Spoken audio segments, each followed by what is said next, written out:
തിരുമന്ത്രം എട്ടാം തന്ത്രത്തിലെ അവസ്ഥാഭേദത്തിലെ അടുത്ത ഒരു പാഠലിലേക്ക് നമുക്ക് പ്രവേശിക്കാം. നിദ്രയിൽ പ്രവർത്തിക്കും ഹൃത്തിനുൾ ചിത്തം പ്രാണനാത്മാവും തുര്യത്തെങ്കിൽ പ്രാണനും ആത്മാവും താൻ നാഭിയിൽ പ്രവർത്തിക്കും. നിദ്ര തൻ സൗഖ്യത്തിനെ നിദ്ര വിട്ടെഴുന്നേൽക്കുമ്പോൾ ആർക്കുമേ അറിഞ്ഞിടാം. നിദ്രയെക്കുറിച്ചിട്ടാണ് ഇവിടെ തിരുമൂലദേവൻ നമ്മളോട് പറയുന്നത്. നിദ്ര സുഷുപ്തി തന്നെയാണ്. നമുക്ക് അതിനെ അബോധ മനസ്സ് എന്ന് വിളിക്കാം, അൺകോൺഷ്യസ് മൈൻഡ്. ഫ്രോയിഡ് അതിനെക്കുറിച്ച് വളരെ വിശദമായിട്ട് പാശ്ചാത്യ മനഃശാസ്ത്രത്തിൽ വിശദീകരിക്കുന്നുണ്ട്. ഈ അൺകോൺഷ്യസ് മൈൻഡിനെ കുറിച്ചുള്ള പഠനമാണ് സത്യത്തിൽ ഫ്രോയിഡ് നടത്തിയത്. പക്ഷേ മാണ്ഡൂക്യോപനിഷത്തിൽ അതിനേക്കാൾ ഉപരിയുള്ള വലിയ വലിയ മനോലോകത്തെക്കുറിച്ചിട്ട് പറയുന്നുണ്ട്. അതായത് മനസ്സിന് 4 തലങ്ങൾ കൽപ്പിക്കപ്പെടുന്നുണ്ട്. അതായത് നിദ്ര, പിന്നെ സ്വപ്നം, സുഷുപ്തി, തുരീയം. അതായത് അൺകോൺഷ്യസ് മൈൻഡ്, പിന്നെ അതേപോലെ തന്നെ സബ് കോൺഷ്യസ് മൈൻഡ്, പിന്നെ അതേപോലെ conscious mind, super conscious mind. ഈ 4 തരം മനസ്സുകളെ തലനാരിഴ കീറി മഹർഷി അരവിന്ദൻ ലൈഫ് ഡിവൈൻ എന്ന കൃതിയിൽ വളരെ വിശദമായി പഠിക്കുന്നുണ്ട്. നമുക്ക് അതിലേക്ക് തൽക്കാലം കിടക്കണ്ട. ഈ കാര്യം നോക്കാം. നിദ്ര എന്ന് പറയുന്നത് ശരിക്കും സുഷുപ്തിയാണ്, ഡീപ്പ് സ്ലീപ്പാണത്. നിദ്രയിൽ ഹൃദയത്തിൻ്റെ ഉള്ളിൽ ചിത്തം, പ്രാണൻ, ആത്മാവ് എന്നിവ ഉണർന്നിരിക്കുന്നു. അപ്പോൾ നിദ്രാ സമയത്തും ചിത്തവും പ്രാണനും ആത്മാവും ഉണർന്നിരിക്കുന്നു. ഇനി തുര്യാവസ്ഥയിൽ പ്രാണനും ആത്മാവും ഉണർന്നിരിക്കുന്നു.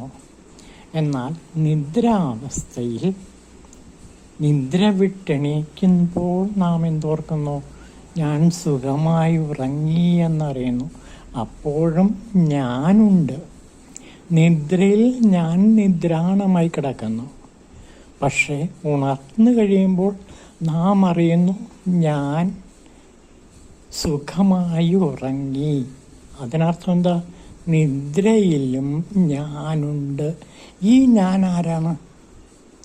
അതാണ് പ്രധാനമായിട്ടും ഇവിടെ ചോദിക്കുന്നത്. നോക്കൂ, നിദ്രയിൽ എന്തുണ്ട്? ചിത്തമുണ്ട്, പ്രാണനുണ്ട്, ആത്മാവുണ്ട്. ഈ ഞാൻ എന്ന് പറയുന്നത് ആത്മാവാണ്. അപ്പോൾ ഞാനെന്ന ആത്മാവിനെ കുറിച്ചിട്ടാണ് ഇവിടെ തിരുമൂലദേവൻ പറയുന്നത്. ഞാൻ എന്ന അവസ്ഥയ്ക്ക് 2 അവസ്ഥകളുണ്ട്. ഒന്ന് വ്യാവഹാരിക തലത്തിലുള്ള ഞാൻ. അതേസമയം അത് ഉറങ്ങുമ്പോൾ ഉറങ്ങിക്കിടക്കുകയാണ്.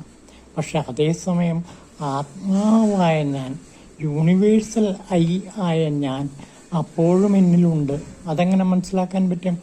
ഉണർന്നിരിക്കുമ്പോൾ, ഉറക്കത്തിൽ നിന്ന് ഉണർന്നു വരുമ്പോൾ നാം പറയുന്നു ഞാൻ സുഖമായിട്ടുറങ്ങി. അപ്പോൾ അവിടെ ഒരു ഞാനുണ്ട്.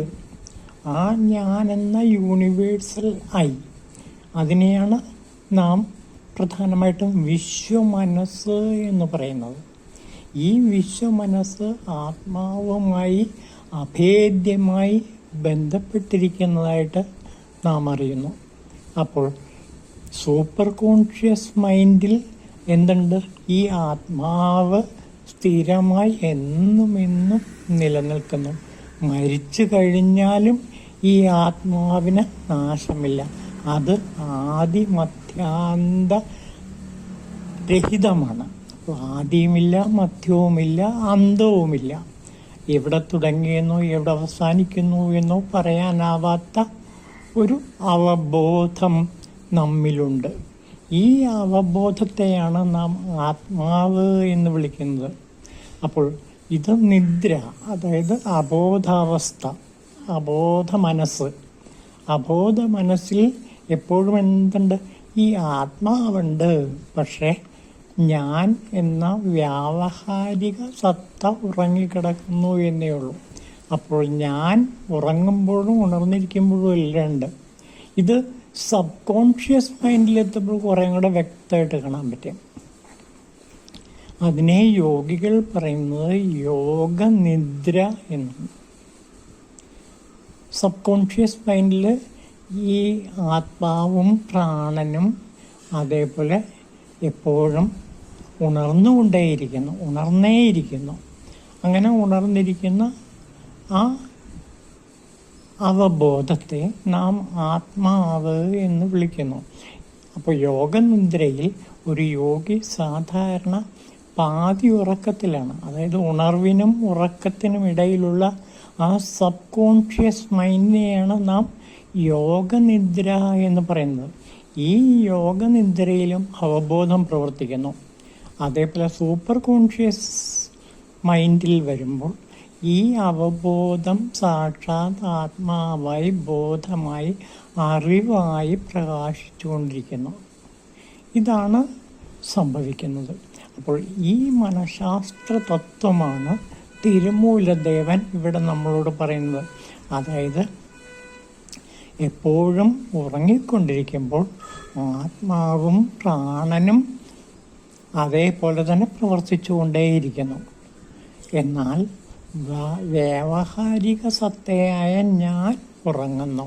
അതായത് വ്യവഹാരം മാത്രമേ ഉറങ്ങുന്നുള്ളൂ. അപ്പോഴും എന്നിലെ ഞാൻ, എന്നിലെ ആത്മാവ് അപ്പോഴുമുണ്ട് എന്ന് ഉണർന്നു കഴിയുമ്പോൾ നമുക്ക് മനസ്സിലാക്കാൻ കഴിയുന്നുണ്ട്.